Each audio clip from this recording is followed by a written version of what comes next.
Guarantee है जो पूरी भी होगी और जिस दिन पूरी होगी आपको एहसास भी होगा। मैं आपको विश्वास दिलाता हूं, जब आप मेरी बात को यहां से सुन के घर की तरफ लौटेंगे और अगले कुछ समय इस पे पहरा देंगे तो आपको एहसास हो जाएगा कि मैंने आपको किस माध्यम से क्या समझाया।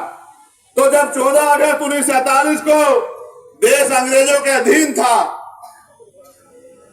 जिस व्यक्ति की जेब में 100 रुपए थे, 15 अगस्त को आजाद होने के बाद 16 अगस्त 1947 को उसकी जेब में 100 ही रुपए थे।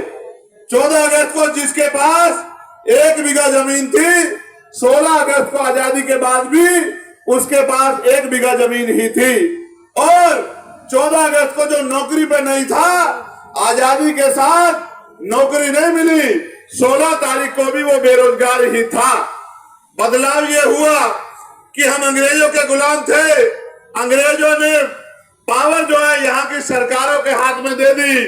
अंतरिम सरकार पंडित जवाहरलाल नेहरू जी के नेतृत्व में बनी, लेकिन असली आजादी किसान कमेरे नौजवानों को तब मिली जब इस देश में 26 जनवरी 1950 को बाबा साहब अम्बेडकर का संविधान लागू हुआ।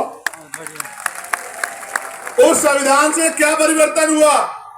उस संविधान से परिवर्तन हुआ कि सभी लोग इस देश में बराबर होंगे।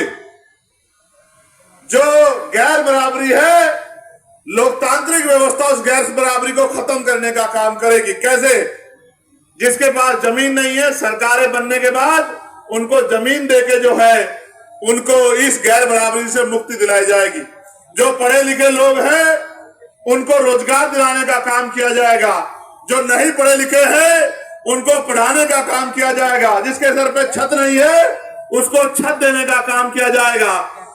जो जाति के आधार पर गैर बराबरी है, ऊंच नीच है, इसको संविधान 26 जनवरी 1950 को पहले दिन से खत्म करता है। आज के बाद जाति धर्म के आधार पे ऊंच नीच नहीं होगी, हर व्यक्ति बराबर होगा और कोई जाति धर्म के आधार पे किसी का अपमान नहीं कर